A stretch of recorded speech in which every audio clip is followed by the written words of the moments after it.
Hello, it's great to be here, and I really appreciate everyone joining me this afternoon. It's especially good to be back in the gallery. It is really a pleasure and meaningful for me that my first exhibition, now that we've reopened again, would be with Philip Baldwin and Monica Guggisberg. This is my fifth exhibition. It's hard to believe, over a period of 20 years, and we're still at it and we're still doing it. And not only do I represent them and have had a successful relationship doing that, but I feel we've developed a really special and meaningful friendship over the years. I've tried to follow them around the world from time to time, and I see that Peter Bremers is saying hello. Hi, Peter. I attended their installation at Canterbury, and I hope that they're going to touch on that for us today, give us a little bit of background. We're very fortunate. I was hoping to be out in the exhibition space today with the pieces, but we ran into a little technical glitch. But Philip and Monica are going to give us our own private tour of the show. And if anyone has questions to ask Philip and Monica, I'm going to try to ask them while the tour is going on. So it is my pleasure to say hello to Philip and Monica in Wales. Good evening, I guess, in Wales. Is that correct? Good late afternoon. Yeah, good late afternoon. Good late afternoon. Time for a cocktail, maybe. Soon. After this. After this. Just water. Oh, okay. I have the same. So I know that you just came back from a trip. Can you tell us a little bit about that? You arrived when, this morning? Arrived about 2 hours. Talk about very close, exactly. Where were you? We were in Stockholm just now, and before we were in Denmark, in Ebeltoft, where we had the show Walking in the Void, which we ended this summer. And one of the pieces that was in the show was actually acquired. It's now in the permanent collection of the museum. And that was the main reason why we went there. And you actually will remember that boat because it was also in Canterbury. It was the Pilgrim's boat. The big colored, multicolored Incalmo ship that was way up in the front of the cathedral. And I remember it. And it's 3 meters long, and 1 meter high, and it has, it has its own room, and it looks absolutely beautiful. Oh, very nice. But that's such an honor that the museum has acquired the piece. Very much. Congratulations. Congratulations. And is permanently installed, and it's very sweet, and it's doubly special because not only did it come from Canterbury, which in itself was kind of a thing apart, but also it went to Ebeltoft, which is a classic seaport port city town. Ebeltoft may be a World Heritage Site. It's a beautiful little port city. For any glass lover, it's a wonderful place to go. There's a terrific glass community, Tobias Mull and Trina Dribbler. Yes, right. Several people. And the museum is there's now an exhibition with Lino, and it's a little museum, but it punches way above its weight. And they have a new director, and they're doing a beautiful job. They're quite a dynamic team, and it was It was great to work with them. And as Philip was wanting to say, there will be a little clip about the boat when we install it. And nice. A little film. Didn't another museum acquire one of your boats, or am I mistaken? Stockholm. Well, no, a museum. In Switzerland. We did 10 years ago. One of the earlier boats was a huge boat that we did for a museum in Switzerland, and that one was 9 meters long and full of amphor, like the clear amphor that were in Canterbury. Yeah. And it had that boat made trips all over Europe. It went from to Geneva to Holland to Frankfurt in a museum and then it went to Edinburgh, and then it went to Switzerland, and went to Venice. I mean, and now it's back in Switzerland, its final port. And it too nice. has its own permanent.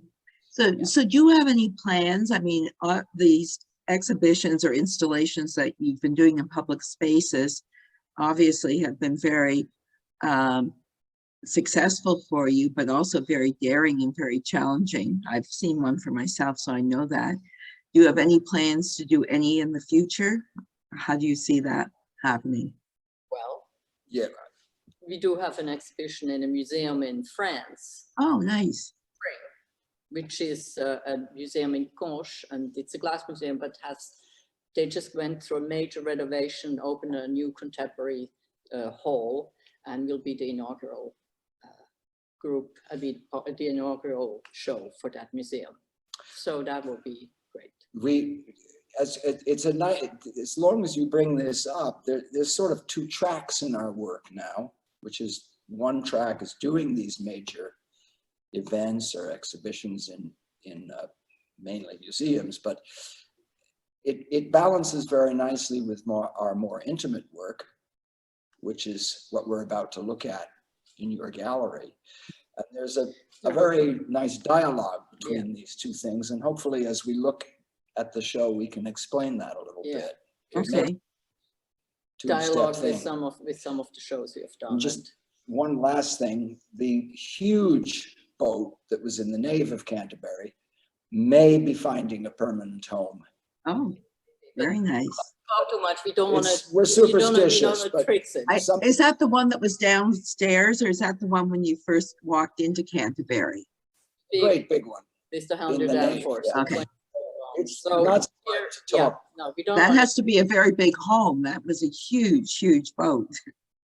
Yeah. Okay, well, you'll keep us posted on that. Well, Well, in the meantime, we're thrilled with the exhibition in Toronto.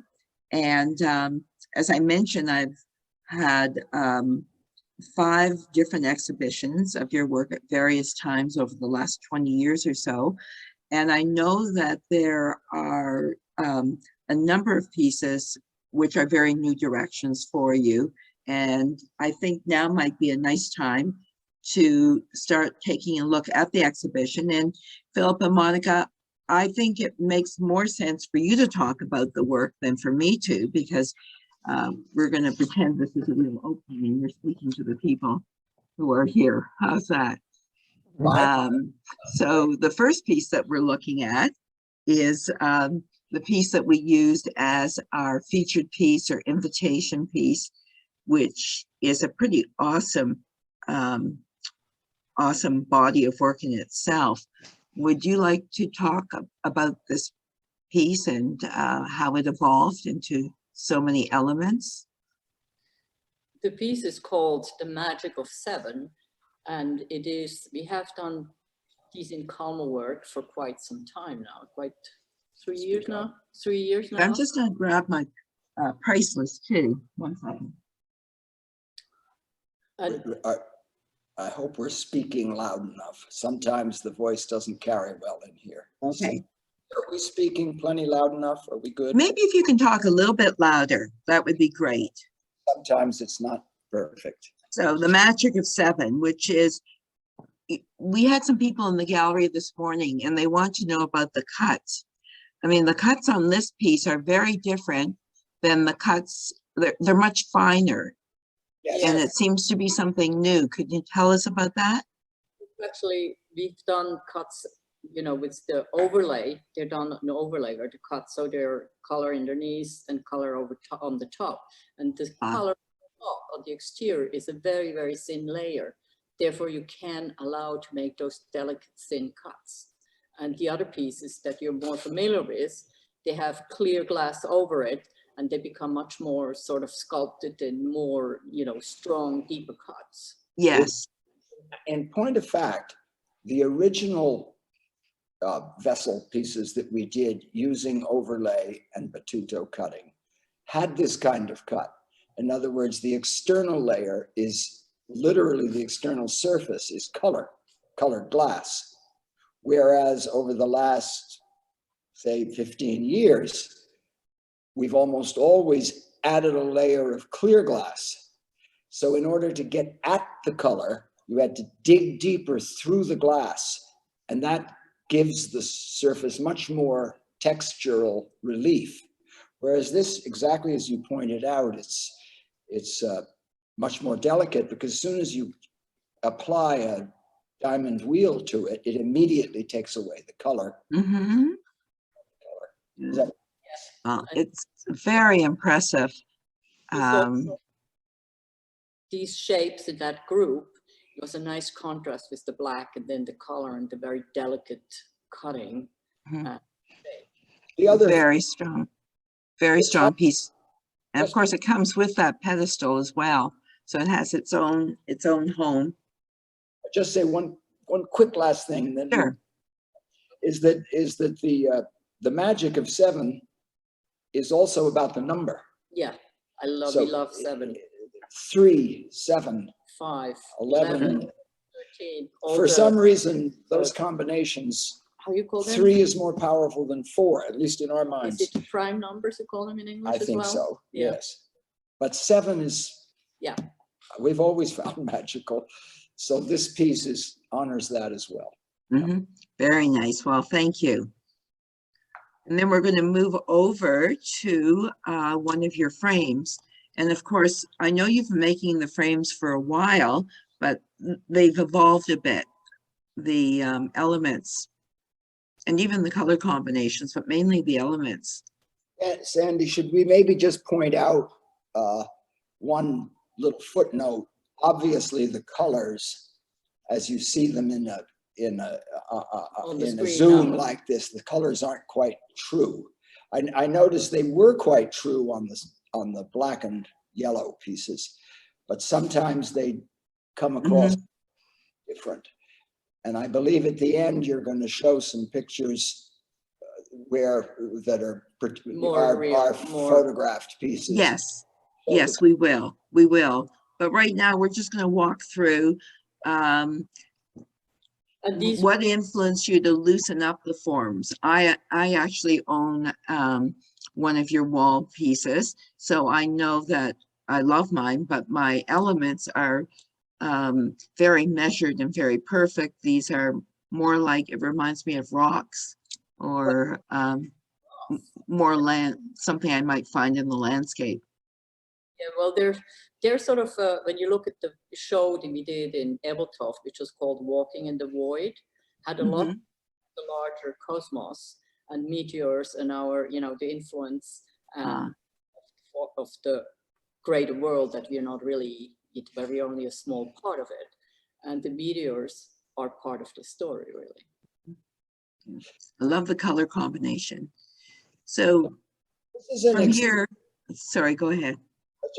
This is an example of what we mentioned earlier before we started to look at the pieces, where these bigger events and installations which have a theme and a story, and in the case of Walking in the Void, it was very much about our little place in this magnificent unknown universe. So there were several installations, including a really big frame piece that was full of meteors. So this is actually derivative of that exhibition, and focusing in a more intimate way on the phenomenon of meteors and their innate beauty on their own. So now I have a better understanding of the exhibition, and when we get to other new work, I understand where it's coming from, or the derivative of it. Thank you. Okay.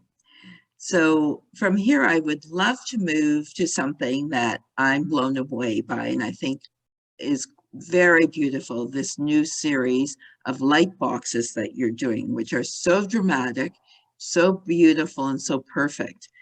So please tell me how this work developed. Well, we're very pleased you liked them, because it was. Love them. Oh, look at them. And we had fun. I hope everybody watching likes them as well. The elements in this, you're laughing. Yeah. Well, it was a bit of a, it was a challenge to get it right. So the box itself is 27 inches high, just to give people an idea, and 37 inches wide.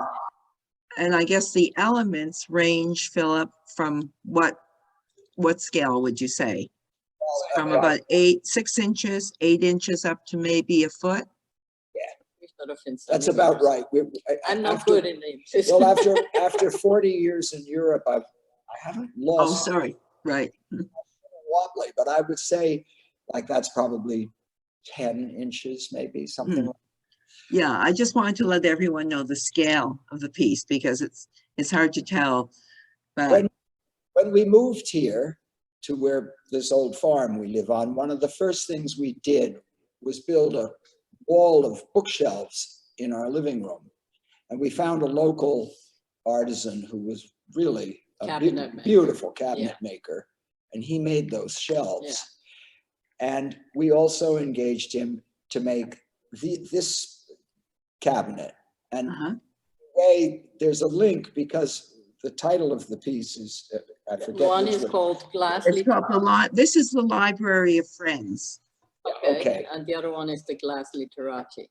Yes. So there's a corollary also for us personally, because we love books and we do a great deal of reading.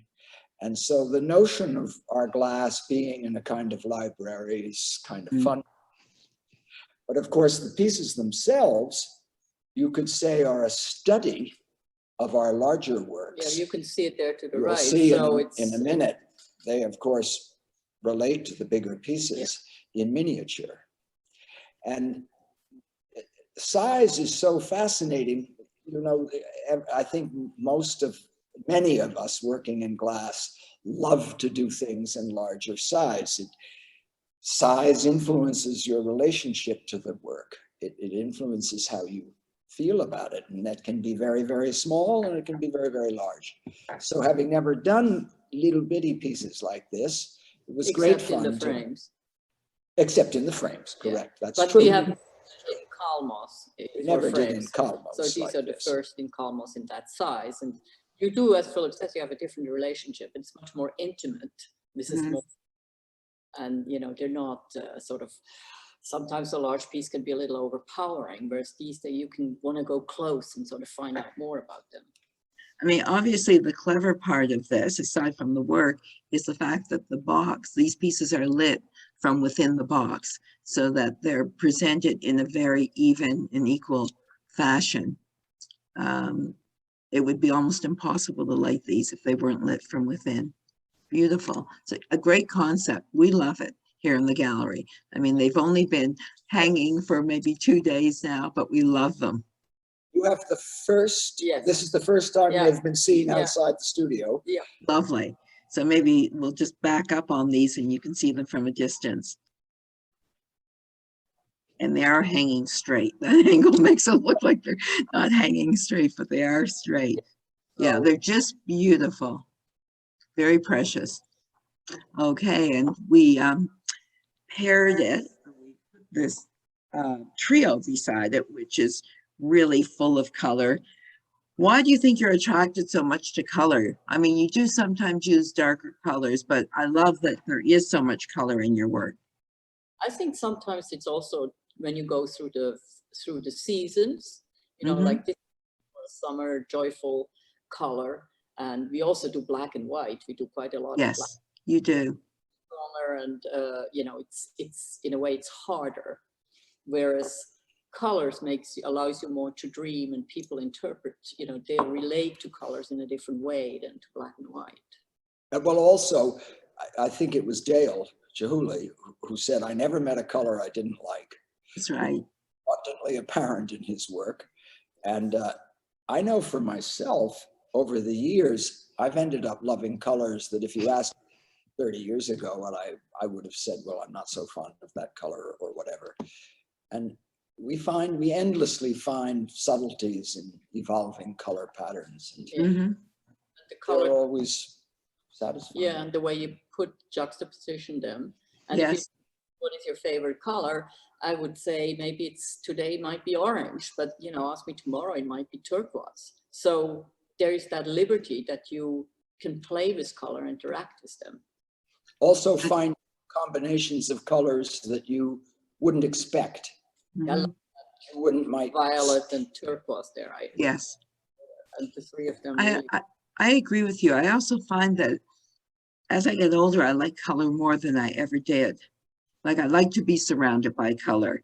I enjoy to have color in my environment. I mean, for me, I'm lucky I get to come into the gallery every day and I'm surrounded by color, but even when I go home, I like to have color now. Yeah, that's a lovely trio with the fine cuts, I guess, similar to the invitation piece. Those are all in that new, or very old but new color Very on the surface. Delicate Huh? cut. Okay, and then the next piece, which is up until now, we've looked at groups. This is a beautiful single piece, Green Beacon. And I'm a chartreuse person. If I like color, the color I like the best is chartreuse. So I love this particular work. And how lucky are we to have a piano to place it on? Yeah. Yeah. Yeah, it's great. That piece is the base of the piece is quite subtle because it's actually got a quite deep blue Yeah, you can't inside, really which see you're not it. able to see in this. You have to Right. go. You'll see it in the picture. Yeah, you Right. get a little hint. Yeah, a Yeah. little bit there. I see the blue coming in from underneath. Discover it. You're right. You see that in person, you do see that. We're not picking it up. We'll see it when we show the images at the end. Okay, thank you, Dan. That was good. Dan Nice. is doing a very good And job. then, Yeah. Superb. Daniel is. then we have an absolutely beautiful trio that Daniel's going to show us now. Much more traditional in a way, very elegant. How would you describe it, Philip and Monica? Also elegant. Yeah. Yeah, They're very called- elegant. But I think they make a nice trio because the shapes are different. This is the pointy one, I think. And as you can see, the base part are overlays with transparent over it. So they're much stronger and more structured. Daniel, if you go in, zoom in on the one on the left, you see there you get to see that we've cut through. Those are not, I don't know what all those dots are, but you can see the texture, and that's because you've cut through the clear to get to the underlying color. And so you have much more texture So the clear and in the surface. outer colors. Yes. So I thought this might have been dedicated to us, called the Triptych of the North. They do say Canada's home of the land and the free, but we're the northern country. Well, it's a northern sort of vibe. True North, strong and free. Yeah. Very nice, very handsome piece. And of course, coming to another wall piece. Now I understand about the meteors, and it's a partner piece, if you will, to the other meteor piece. yes. And with a totally different color palette. It's interesting about meteors. In the process of doing the exhibition in Ebeltoft, we learned quite a lot about meteors. And there are a lot of theories, of course, but a great deal of our world may be because of meteors and the cross-fertilization of minerals and bacteria and so on that is hurtling through space. Speculation, but an interesting one. Yeah, and Mm-hmm. science and archaeology and geology, they find, they're coming up with new news and they learn new things all the time, and we are constantly have to adjust our worldview of the view of our history because we learn more as we go along. Mm-hmm. Part of that. So no, this is I think kind of a significant piece, really, and very unique, a one of a kind in the show. Tell us about this piece. You have to tell that. There's a good story to go with it too. Once again, it isn't all black. The underneath the base part is actually a transparent gray. And it has a amusing backstory. It's a very long piece. It's over a meter tall, maybe 3.5 feet in length. And we overdid it. We couldn't actually fit it in the annealer properly. So we had to lie it down. And there was too much, it had too much of a bend. I mean, the weight slumped a bit. It curved. So the upper part, when we pulled it out the next day from having cooled, the upper part arched. Right. And I couldn't bear to throw it away. It's too beautiful. It stood kind of by itself in the corner for about a year. And finally, I got up my courage and said, we're going to build a rig where we can hold it at the top, stick it in the annealer, and turn up the heat of the annealer just a little too high so that the glass would begin to move. And of course, gravity helped. And gravity. So you had it suspended. And I think we turned the heat up about 50. It took 2 or 3 times to do it. That was clever. We got it straight. And then a very elegant piece. And it worked. Yeah, sometimes you have funny stories like that in the studio. Who would have known? We never would have guessed. Now, this is, I think, to me, a very special piece. It's one of my favorite pieces. It's small but mighty and beautiful orange. Tell us about the cuts on this piece, Monica. Well, we have the inside, the top as well. Dots, variations of dots, being them close together, different sizes, different, different depths.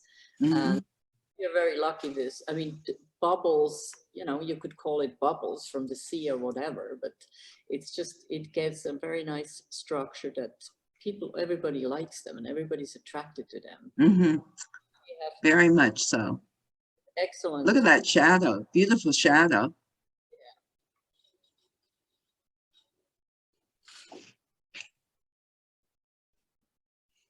So we're coming up to something that's really intriguing, the new wall pieces. I'm talking about the meteors. I mean, I understand it much better now, but I'd love you to talk about this new wall work. That's also, by the way, shown. You're the first. We haven't showed them. We haven't even showed picture to anybody because you're the first one to have them in the gallery. Thank you. Thank you. And they like the framed meteor pieces. This is the exhibition in Ebeltoft. We had a large wall, which was what, 5 meters? We did a wall of about 5 meters by 4 meters, about 6 yards by. Well, I get confused with the inches. But anyway, it was the big wall in the museum. The whole back wall. The whole back wall. Had a meteor shower. It's very interesting how the pieces come off of the surface, give that dimension and that movement. Is this, if these are the first 2 that you've made, is this a direction that you're going to pursue? I think so. We like these pieces. Yes. And we spent a lot of time on them. It took a while to get the balance figure out there. So it seems to me that the large museum and installation shows that you do really get the juices going, where you get to experiment in large scale, and then would it be true to say you then try to create in more intimate scales similar pieces that you show in the museums? Yes. What is the influence of these museum? That's fair. And it's wonderful to be able to take an idea and, in a manner of speaking, bring it home. It's not to make somebody to take aboard a piece that's you have to build 6 yards by 4 yards. That you have to build a house for it first to have it. Be reasonable. And I guess since we started doing the frames, we've increased it. So you now have 3 different series of works that allow you to hang pieces on walls.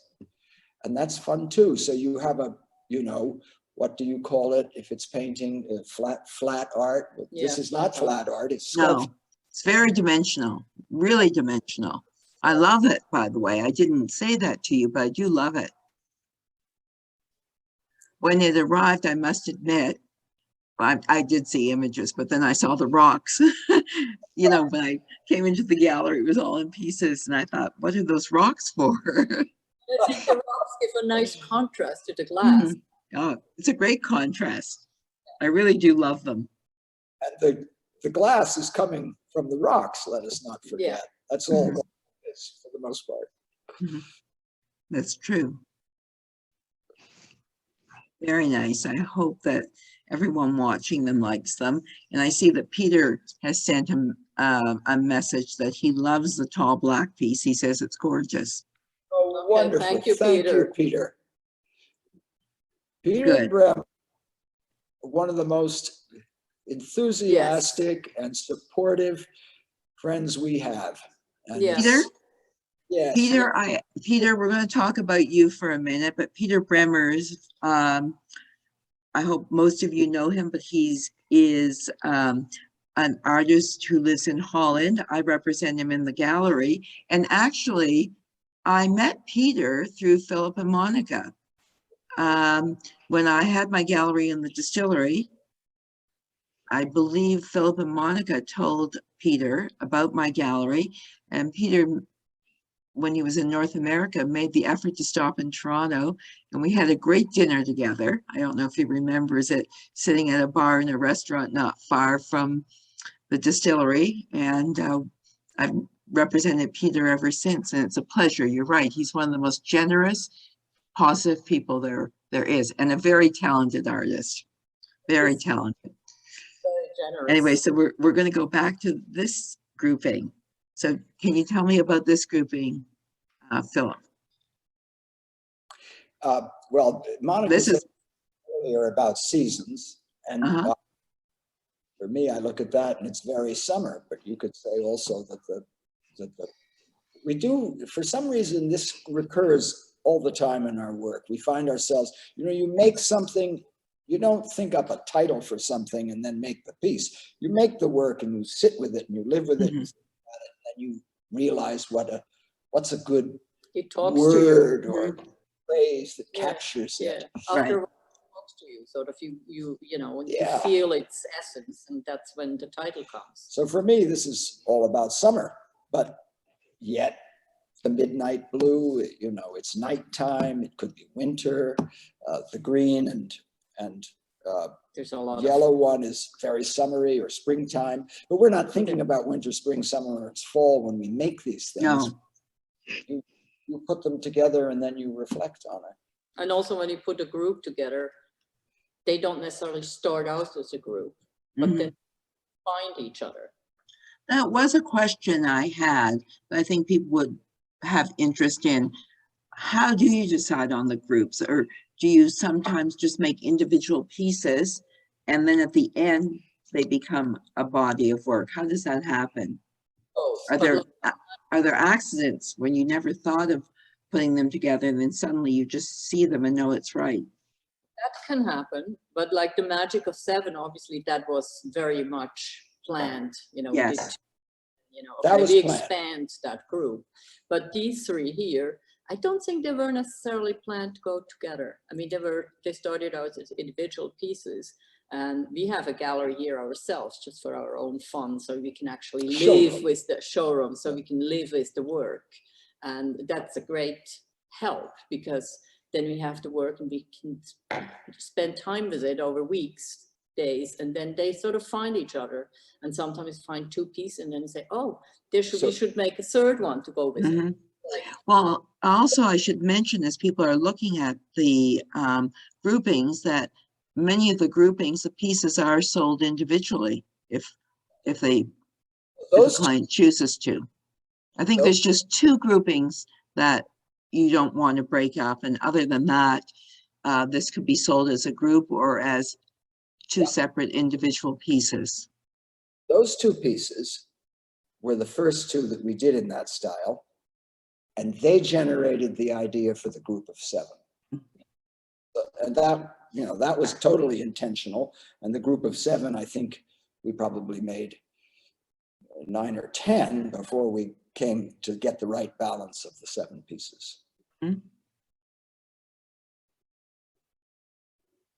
This has been a very popular pair, actually. We've had a number of inquiries about this pair. I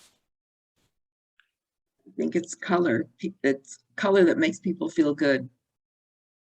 Yeah. Okay. Now, this is maybe a little bit more of a complex grouping. Can you tell us about this, Philip? Go ahead. Well, I say complex because of the different engravings. Yeah, the color is a bit misleading there. It is, yes.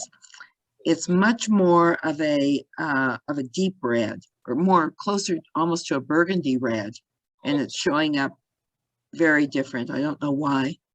Inner color is a deep orange that we've searched for a long, long time.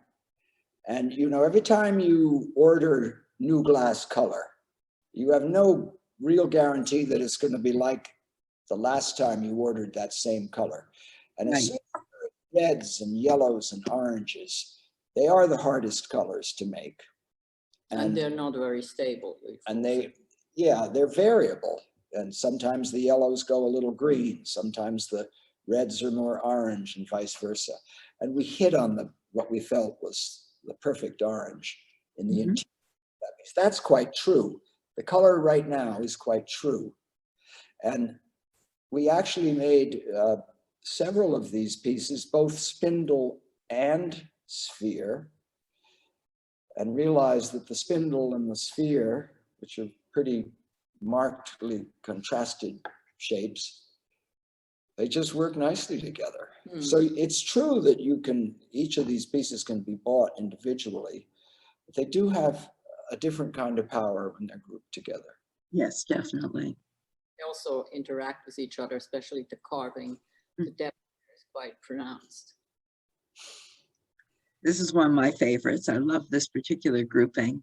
The left, I love Well, that explain color. that. The one on the left has a little strange Yeah, story. that has a little strange story because we have those 2 assistants that are very good and they're Extremely skilled for cutting glass. And one of them was cutting that, and we said, you know, let's try this, and it just took him forever. It took him forever, and then we figured out that he used the wrong wheel, a very, very thin wheel, a small one, like a little sphere, and so it took him forever. But that's why you have that delicate structure all over, and you touch it, and it really is, you know, you can't. It's tactile. It's very tactile, but it's not regular. And it's sort of like a rock in a way. Those cuts are different from any cutting we've ever done. Yeah. That reminds me of lava, actually. You know, when you talk about the rocks, but there's a feeling of lava. It's very, very thick. It took forever. But seems to flow. The amber just glows. When you see it in person, it really does glow. And it has a nice contrast with the satinated top, and then the cut. That's a nice view, seeing the blue trio peeking through that from behind.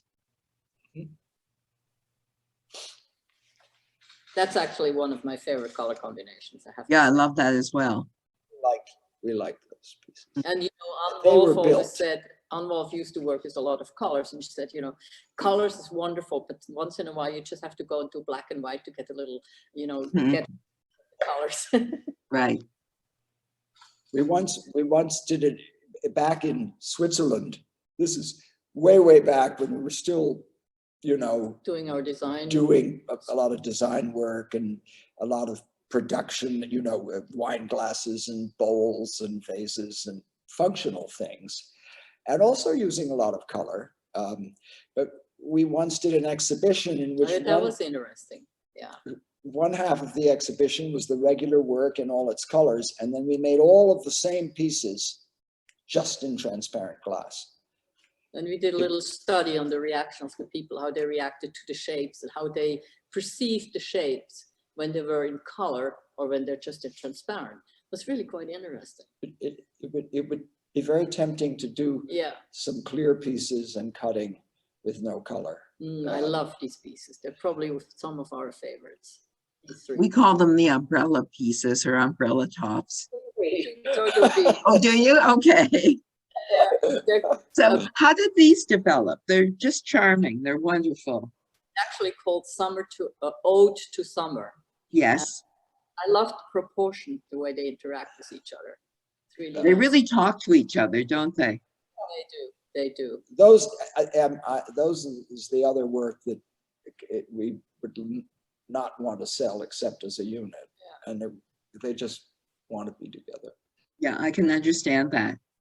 And once, you know, the umbrella in a very simplified version, we actually did some design work 30 years ago, which had sort of a hint of that umbrella, you know, that overflow. Remember for Rosenthal with the Stu Ben and ourselves? It's funny that things do come back. You do come back to things, and then you use those things in a whole new way. Mm-hmm. It's sort of like a vocabulary that you've acquired, and you don't necessarily use it all, and then the right you shuffle the deck and things come back, like these cuts. Sure. This kind of cutting we did 25 years ago. Yeah, remember the plate that went to the Bellerive Museum in Zurich? Yeah. I know there's a lovely umbrella shaped piece in the wall unit as well, in your wall piece. Yeah. So I think that we have seen all the pieces in the show, it's just an absolutely beautiful exhibition. And I'm wondering if there's any questions that anyone would like to ask Philip or Monica about the pieces in the exhibition. I have a question, Sandy. Isn't this is a new room you've constructed? Yes, yes, it is a new room. You know, the main part of the gallery, because it was initially a warehouse, is a very large space. And when I built the space, I did put this back wall so that we could create a second room. And we just added the wall. It was actually added for our Chihuly exhibition. Dale asked for the room to be divided. And as it turns out, it was the best thing we could have done, because if anything, the space was almost too large. There was too much to look at. And this has created a lovely exhibition space that we can use. You're the first person that's using the space. And we will continue to use it just for special occasions, special events, special showings. So tell me what you see the future bringing for you. Where do you see going now that you've started with some of these new series? Do you think you're going to continue with them? How will they evolve? Well, we'll definitely continue with them. And as you know, as Philip said, the light cabinets and the wall pieces, it's the meteors, it's the comets, they're new. So we hope to continue with them because we really like them. And they're also related to the show in Walking in the Void in Ebeltoft. And of course, we're hoping to do more shows, large shows in museums and public spaces.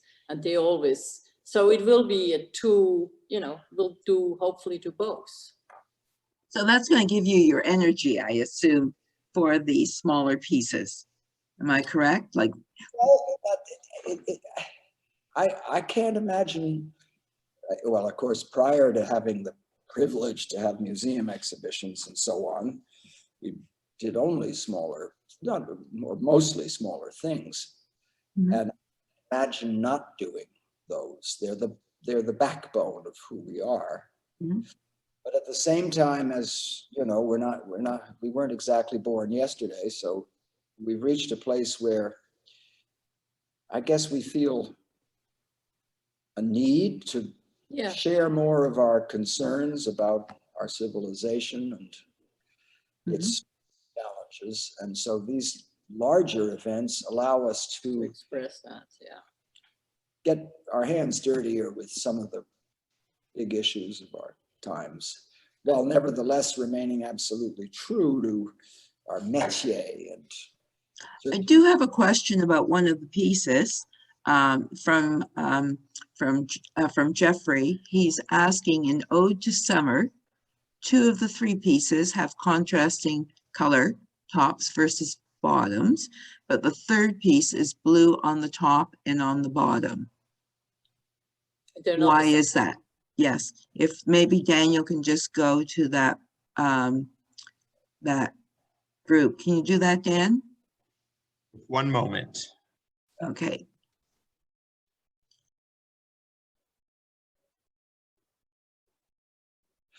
It's not this one, it's the And one. while we're waiting, yeah, I think Dan just has to go back into that space, sorry to keep you waiting. But I think that you are very conscious of the world around you, both of you, Philip and Monica. And I'm not saying that other artists aren't, but I think that's always been a mantra of yours since I've known you, that you do, there you go, there's the set. violet and Yeah, the no, internal there, is turquoise. the blue Yeah. one is actually the lower part has 2 different colors and the top one is another color. They're all in the same sort of shades that they seem like, but there are actually 3 colors involved. Yes, and that's true for all 3 pieces. So you have what is that? I think that's violet over turquoise, that's green over lemon, and that's dark red over that orange. Isn't that right? So it's not quite as obvious in the blue. So it does give a different, I can understand why Jeffrey asked, it does give a different. But I think it actually allows to give the other 2 more contrast. Sets them up. Sets them up. Sets them up. And to go back to Yeah. the previous question about the shows, when we of course do a show like in Canterbury or in Appletop, we can work with larger spaces, and we work with a space that has a history, or that that has gives us a challenge. I mean, Canterbury is mainly historical and all of that, but Abeltoft was a complicated room, and that sort of challenged us to use also other materials and sort of embrace the whole story of the building and the room. And we like that, and then we also use other materials, not just glass, but the glass remains the most important element that we're familiar with and that we love to work with. It's fun to embrace the architecture of any space and see if you can, make a marriage between your work and the architecture. So not too many artists have the opportunity to do that unless they're commissioned to do a work.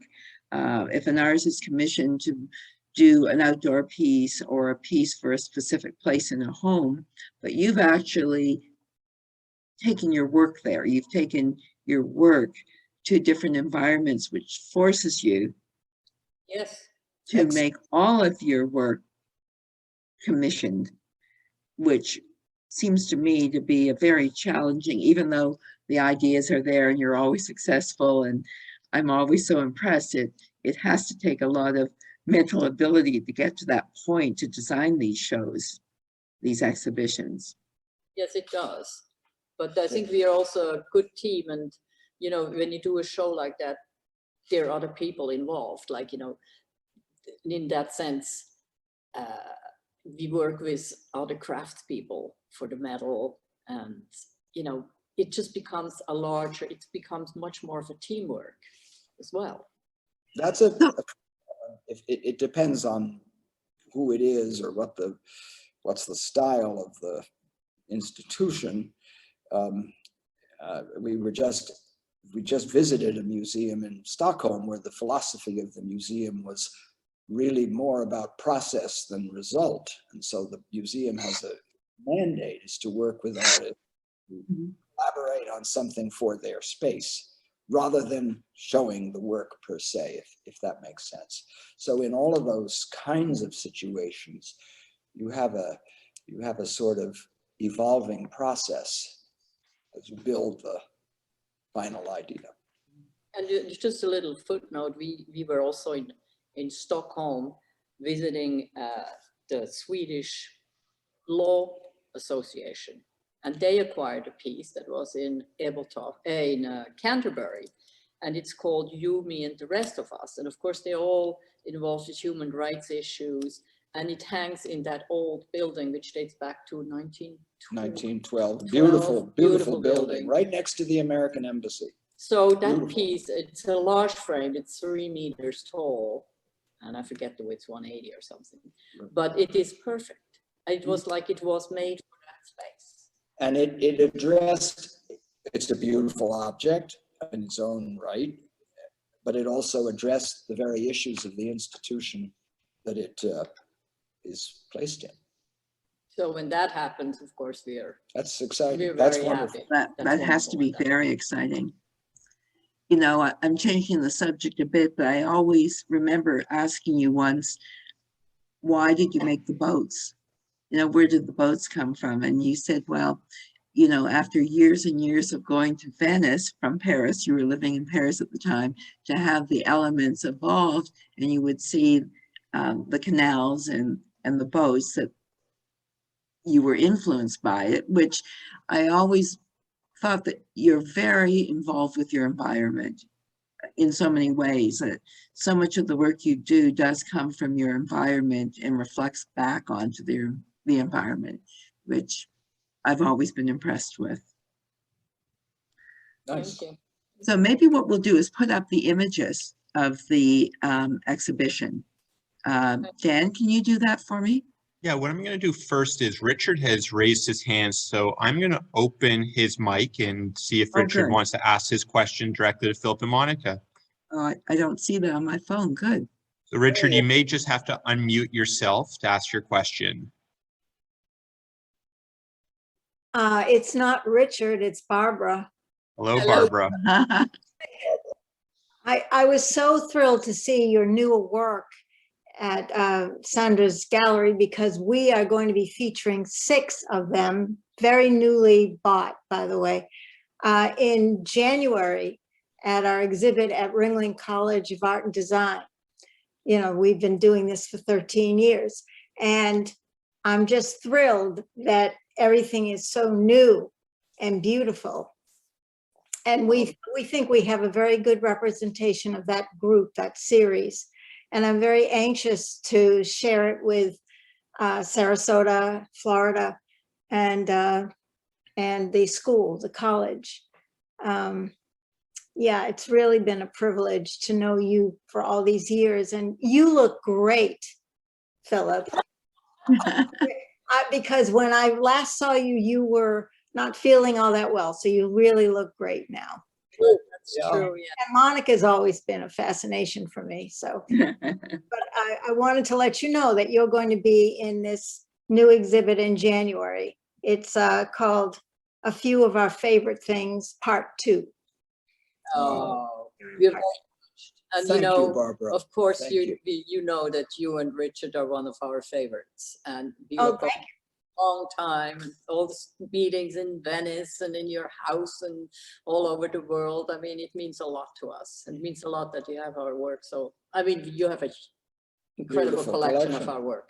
Yeah, we really love your stuff. A lot of it can't be moved easily, but these are these are going to be really nicely featured in the exhibit. So I wanted to let you know you're still in our hearts, and we've been buying very recently, so you're still from our pocketbook too. Thank you. That's always good to hear, isn't it? There you go. And we're not doing much traveling now, but we're fine. We're just dodging COVID very carefully, as I'm sure you are. Good. So you're on the Sarasota side, Barbara? Yes. Okay. Yeah. You will raise our glass to you and Richard tonight. After the Zoom, we're gonna have a There you go. He's outside somewhere, but yeah, I wanted to see what was new, and we are so current with what we just bought that I'm thrilled. It really is nice. Fabulous. Thank you. Okay, take care. You Two. too. Okay, great. Oh, that's nice to hear from old friends and collectors. That's great. Okay, so Dan's going to put up the images now of the pieces in the exhibition. That is so handsome.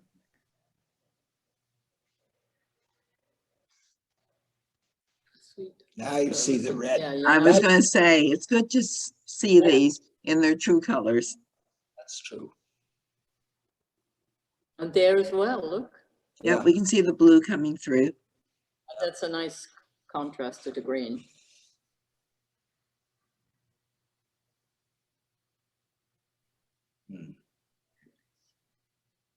Interesting to look at them. That's Yeah. a beautiful piece. The thing. Yeah. Love that.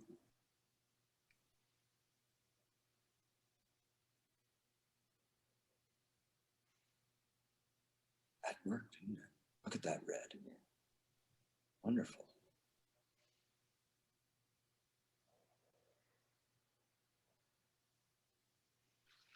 They're very sort I of love those. sculptural, aren't they?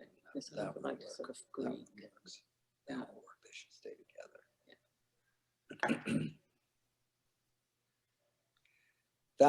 We should just point out that those two pieces, we weren't able to, our photographer was away.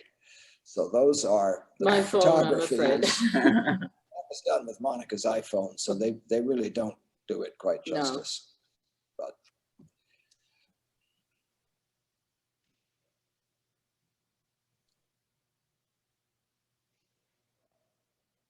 Yeah, here you see the color better. Although the thing that look, the colors that look like white, they're actually Yeah, they're not white. They're sort of cellar color. You see at the top right, it's a little closer yeah, to the right they are color. not white. They're They not look- white. They're, No, They're- they're The white looks hard here like this. sort of Caribbean Cellar greenish green, bit. yeah. Yeah. there you get a better idea there. A better Yeah, sense of it there.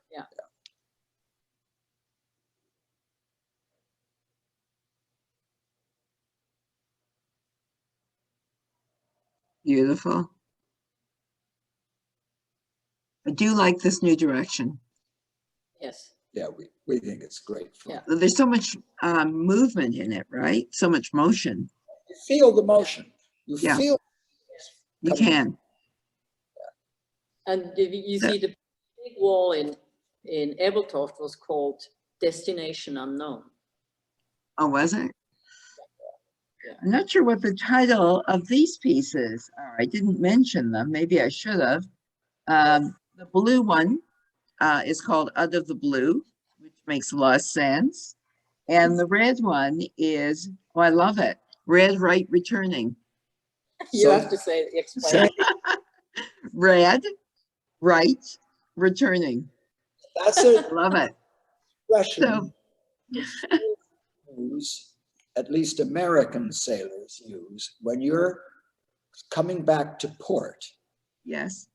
You have the red buoys that mark the channel are on the right side of you, and the green buoys are on the left side of you. So to remember, because you often can get confused in those situations, when you're a little kid learning how to sail, you're taught the little jingle, red, Mhm. returning. But it doesn't work on the other side of the Atlantic, does it? No, Think the other it's- side of the so you have Atlantic, to be it's flipped. careful. And Yeah. someone like me has to really think. Well, you we know- all know you're a sailor as well. Is that Yeah. right? You must be a sailor. You are too, Monica. Yeah, my father was a sailor, so we've both grown up with, boats were a large part of our lives growing up. So, well, that was something that you had in common right from the beginning then. Yeah. Was that what you had in common first, or did you have your art in common? May I ask how you met? Just before we leave. I don't know what we had in common, but we had two contrasting realities. Monica had a car, and I had a lovely little cottage long out in the woods. This was in Sweden, where we went to the glass school to learn the basics of glass blowing.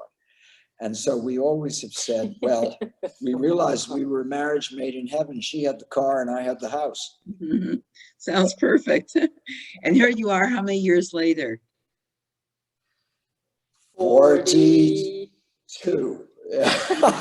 Okay, well, congratulations. 42 just about now, this week. Oh, it's a good thing I reminded you. You might have forgotten. Anyways, I hope that anyone that's in Toronto or near Toronto will come into the gallery to see the show in person. And is there anything that you would like to add to today about the work or about the future? I think The we floor just, is all yours. Pardon? Just love working with you. And, you know, you gave us so many compliments in the beginning. I mean, we do go back 20 years and it has been a wonderful voyage we've done together. It has been. It's been a great time together. Yeah. for all your Thank you so support. I much. say the same thing. Okay, well, thank you so much. And thank you for making or creating such a beautiful show for the gallery and for our clients. And I look forward to seeing you in person one of these days soon. It's our second Zoom in the last year. Next time it has to be in person, right? There's our destination. Yes, that's a good Okay, idea. good. Love you both. You Thank too. you. Take care and stay well. Thank you, Okay. Dan. Bye. And I'm just going to mention one more thing. Yes. This week, we launched a new website, Oh, thank you. sandraainsleyggallery.com. So just want to encourage everyone to come and check out our new website, and you can see what is happening in the gallery. Nice. There Really you nice. go. And of course, you're featured. There you go. Nice company. Great. Looks And really we'll good. make sure we post this video as well. It will be up on the website. Okay. Very good. Thanks, Daniel. And thank you, Philip and Monica. Talk to you soon. Bye now. And there might be one question before you go. I just noticed. Okay. Georgina, Redpath wants to say thank you so much. It was great to see the show from afar. So wherever Georgina is, thank you for joining us today. Thank you. Okay, take care. Talk to you soon. Bye. Bye.